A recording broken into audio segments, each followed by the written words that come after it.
kemudian kita kumpulkan untuk membangun Dhamma Wihara. Kemudian sesepuh juga mencari dana untuk pembakaran mayat orang-orang asing dulu.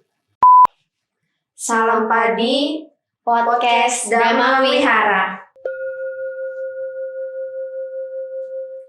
Hai sahabat padi semua, perkenalkan saya Wenta dan saya juga bersama Venita. Oke, kali ini kita kedatangan salah satu narasumber terhormat, yaitu sesepuh dari Dhamma Wihara, Sukochan. Salam Padi. Salam Padi. Ya, mungkin teman-teman di sini ada yang sudah kenal Sukochan dan juga sudah ada yang tahu tentang Sukochan. Hari ini podcast kita akan membahas tentang Dhamma Wihara, mungkin berdirinya Dhamma Wihara dari dulu sampai sekarang.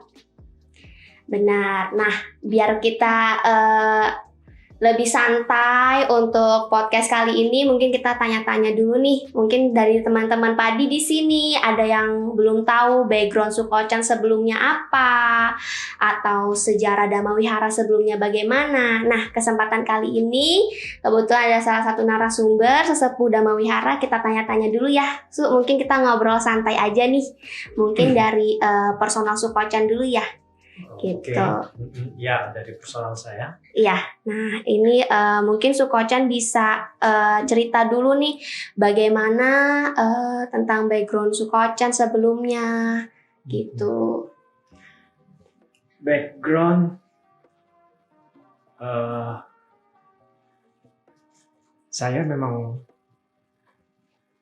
dari awal tidak mengenal Buddhis ya, karena kita di Balikpapan memang belum ada agama Buddha.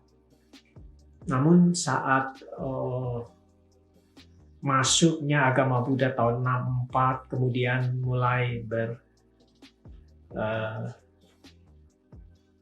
aktif di kebaktian dari rumah ke rumah, dan saya mendapatkan buku-buku dari ajaran agama Buddha, dan waktu itu memang sangat susah untuk mendapatkan buku karena terus terang agama Buddha kan barusan tumbuh kembali atau hidup kembali di Indonesia setelah Majapahit tahun 60-an, dan buku-buku itu minim sekali. Tapi beruntung saya, mungkin juga itu karena karma dari saya yang bisa mendapatkan buku tentang pelajaran agama Buddha. Memang sangat minim, tapi kebetulan ada buku-buku yang saya baca dan sangat mengena. Karena memang saya juga dulunya waktu kecil suka hobi membaca dan mengena sekali, dan saya merasa, oh ini acaranya kok cocok ya dengan saya. Jadi sekalipun setelah itu kurang lebih mungkin waktu itu umur antara 14-15 tahun, saya sudah menetapkan bahwa agama yang cocok untuk saya sesungguhnya adalah agama Buddha.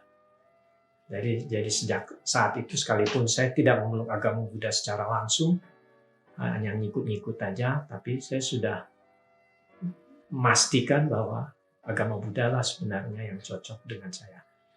Jadi sekalipun saya ngikutin kemanapun keluarga pergi, tapi itu hanya sebatas mengetahui dari mereka, dan saya sudah pasti agama Buddha. Itu yang jelas bahwa saya jadi memeluk agama Buddha. Kalau dari background yang Susu ceritakan tadi kan, Susu cerita kalau bukan dari keluarga Buddhis ya, Su ya. Kalau boleh tahu latar keluarga Susu dari agama apa sih, Su? Orang tua gitu. Saat itu tahun 60-an memang belum ditentukan bahwa masyarakat harus memilih salah agama ya. Cuma secara garis besar keluarga memang Konghucu. Terus ayah jadi kalau dikatakan dari keluarga non-Buddhis ya memang ada sih sesungguhnya. Oke. Baik, tadi kan Susu juga ada info kalau Susu sebelumnya juga ada baca buku-buku tentang ajaran agama Buddha dan lain-lainnya sebelum memastikan untuk memantapkan hati menjadi agama Buddha. Nah, kira-kira selain itu, selain membaca buku, Susu mendalaminya lagi dari mana aja sih, Su? Sampai bisa memantapkan hati untuk menjadi agama Buddha gitu. Dari apa yang kita baca itu terus ya kita pelajarin dan memang itu cocok. Dan memang kenyataan ajaran agama Buddha kan menceritakan atau menggambarkan realita yang ada tanpa ada janji-janji, tanpa ada hal-hal yang muluk-muluk, tapi kenyataan yang apa yang kita lakukan itulah yang akan kita petik, dan itu yang rasanya lebih memang bagi orang-orang yang mungkin kritis. Sesungguhnya gue juga termasuk orang kritis ya. Agama Buddha itu cocok. Selain kalau orang yang suka atau mengikut aja sama follower gitu ya mungkin bisa beda. Kalau yang kritis ya harusnya Buddhis. Kalau ketika Susu memilih nih ajaran agama Buddha, ada nggak sih Su tanggapan dari orang-orang sekitar gitu, kayak teman-teman, orang tua, keluarga gitu? Tanggapan sih tidak ada. Bagi keluarga lebih-lebih nggak ada ya, karena kita di dalam keluarga memang diberi hak kebebasan. Cuma saat itu memang agama Buddha kan minoritas sekali. Wihara pun tidak ada. Dari rumah ke rumah kita mengumpulkan umat-umat saat kebaktian dari rumah ke rumah. Itu rasa minder juga ada sesungguhnya. Soalnya sangat minoritas sekali, dan baru tumbuh di Balikpapan. Umatnya sedikit sekali. Oke, baik. Berarti waktu itu Sukochen memantapkan diri menjadi agama Buddha, dan waktu itu masih minoritas sekali ya agama Buddha di Balikpapan, apalagi di Indonesia. Mungkin di tahun sekitar 60-an ya waktu itu ya. Oke, nah kira-kira Susu mulai mendalami agama Buddha itu di umur berapa sih, Su? Berjalannya waktu. Apalagi setelah umur 21, 22, saya sudah balik ke Balikpapan. Waktu itu Dhamma Wihara sudah berdiri ya. Nah, di situ mulai ngikutin setiap kegiatan Dhamma Wihara, kebaktian dan sebagainya. Kalau boleh tahu Susu dari mana ya Su? Kok bisa kembali ke Balikpapan? Apa Susu merantau atau? Ya, karena putus sekolah. Waktu itu kan 65, 66 sekolah kan ditutup ya. Setelah itu kita pergi merantau ke Surabaya, Malang, cukup lama. Akhirnya balik ke Balikpapan tahun 71. Dan mulai coba berkarya di Balikpapan. Oke, wah berarti banyak banget ya pengalaman Sukochen, nggak cuma di Balikpapan tapi juga sempat ke Surabaya dan Malang, dan saat itu pun juga masih tetap berpegang teguh tentang agama Buddha. Nah, kira-kira di tahun itu agama Buddha itu apakah ada perbedaannya atau yang mana gitu, Su? Ada jenis-jenisnya kah atau ada yang lainnya? Oh, enggak. Cuma satu, karena Bante Mahathira Asinjinar kita kan yang mengenalkan agama Buddha di Indonesia ya, termasuk Balikpapan, dan meresmikan juga Wihara Balikpapan. Waktu itu nggak ada majelis sekte atau macam-macam. Satu agama Buddha. Masih satu ya Surya. Oke, berarti setelah dari Surabaya, Malang, Susu mulai berkarya lagi di Balikpapan, dan saat itu agama Buddha juga masih satu, dan Dhamma Wihara apakah wihara pertama waktu itu yang masuk ke Balikpapan? Oh jelas, Dhamma Wihara setelah perjuangan dari para sesepuh yang lain untuk mengembangkan ajaran agama Buddha di Balikpapan, kemudian mengadakan kebaktian dari rumah ke rumah, kemudian mereka berusaha untuk mencari dana untuk warga Balikpapan, dan itu disupport sangat amat dari warga Balikpapan karena sebagian besar kan kita kan Konghucu ya, jadi wihara itu belum ada dan banyak bantuan dari mereka hingga kita dapat membangun wihara, Dhamma Wihara di Gunung Malang, Balikpapan. Boleh tahu nggak sih support seperti apa sih yang mereka berikan untuk sampai bisa bangun Dhamma Wihara? Salah satu penyumbang tanah yaitu ini siapa namanya lupa. Udah lama Sudah banget ya. lama banget. Berapa tahun itu, Su? Chua Bun An. Chua Bun An. Nah, itu yang menyumbang tanah ini, kemudian sesepuh kita mencari dana, ya waktu itu kan perekonomian tidak sebagus sekarang ya. Dana itu dikumpulkan dari sedikit-sedikit, kemudian kita kumpulkan untuk membangun Dhamma Wihara. Kemudian sesepuh juga mencari dana untuk pembakaran mayat orang-orang asing dulu. Ada pembakaran mayat juga ya, Su? Ya, soalnya waktu itu kan zamannya ini kalau mereka sebut banjir kap, yaitu banjir kap itu pemotongan kayu di hutan. Kayu itu sangat banyak di hutan Kalimantan ini, besar-besar dan dekat-dekat sekali, dan itu betul-betul masa emasnya Samarinda, Balikpapan.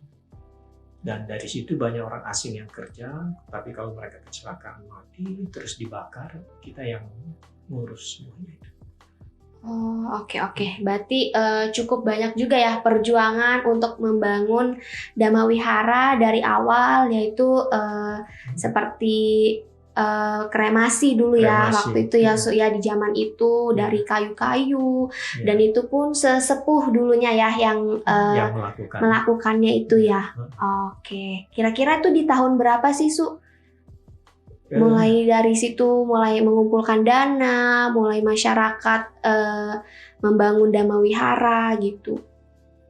Dari tahun mendekati tahun 70, akhir tahun 60, ya sekitar 68 sampai 7, seterusnya sih sampai 77 berdirinya Dhamma Wihara, kita masih tetap melakukan pembakaran mayat. Hanya akhir-akhir ini aja setelah ada krematorium, kita sudah melakukan. Oke.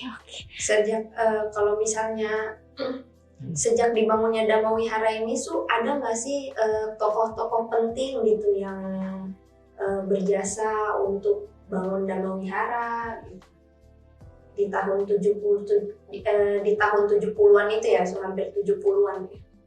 Seharusnya masih sudah almarhum sih ya, kebanyakan karena sudah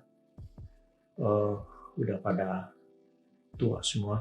Yang tinggal ya Romo Wayan. Sisa Romo Wayan sama Susu dong salah satunya. Kalau saya sih masih di bawah itu harusnya. Kan waktu Romo Wayan sudah aktif, kan kita masih jadi pemuda. Oke, berarti memang Romo Wayan, mungkin di sini sahabat Padi ada yang kenal Romo Wayan. Nah, Romo Wayan itu juga salah satu sesepuh di Dhamma Wihara gitu. Dan Romo Wayan pun termasuk salah satu tokoh penting yang ikut berkontribusi dalam membangun Dhamma Wihara ini. Gitu. Nah, berarti diresmikannya Dhamma Wihara itu kira-kira tahun berapa sih, Su, waktu itu? 77. Okay. Oleh Mahatera Asinjirara kita, Bante. Dia yang meresmikan Dhamma Wihara. Oke, berarti diresmikannya pada tahun 77 ya 77. waktu itu. Dan Susu sudah mulai aktif ikut menjadi pemuda juga ya. Setelah itu wihara sudah ada dan kita selalu mengisi setiap kegiatan ada di Dhamma Wihara. Kalau dulu cara menyebar setelah ada Dhamma Wihara nih terus cara menyebarkan agama Buddha ini masih dari rumah ke rumah atau gimana sih boleh diceritakan? Lebih gampang sih sebenarnya karena Sejak ada Dhamma sebagian Wihara. Karena berdirinya wihara dan satu-satunya wihara di Balikpapan, jadi semua aliran itu yang belum ada dan mereka yang masih tradisi punya juga mengikuti karena ajaran agama Buddha kan juga ada ini Avalokitesvara yang mereka kenal dengan konsep Posa dan itu mengena dengan mereka dan mereka tua muda bahkan banyak yang tua-tua yang mengikuti kebaktian di Dhamma Wihara. Oke, berarti dari dulu juga udah banyak juga ya warga Balikpapan yang ikut ibadah di Dhamma Wihara di zaman itu ya. Oke, terus untuk sekolah minggunya atau gimana? Sekolah minggunya akhirnya kan dari para pengurus karena melihat banyaknya anak-anak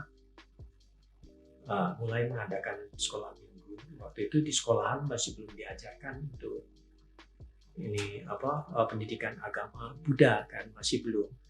Tapi setelah berapa lama sekolah juga mewajibkan bahwa adanya pendidikan agama Buddha dan kita mendatangkan guru. Dulu guru agama Buddha pertama di sini siapa sih Romo atau Pak Mariono. Pak Mariono. Oke. Pak Mariono dipanggil langsung dari mana atau Pak Mariono memang asli sini? Bukan, Pak Mariono dari Jawa dan kita minta tolong kepada beliau untuk membina anak-anak di Dhamma Wihara dan sangat membantu sekali sih Pak Mariono, berjasa besar sebenarnya di Dhamma Wihara. Oke, mungkin kalau sahabat padi di sini ada yang nggak tahu, Pak Mariono adalah salah satu guru agama Buddha pertama di Balikpapan. Seperti itu.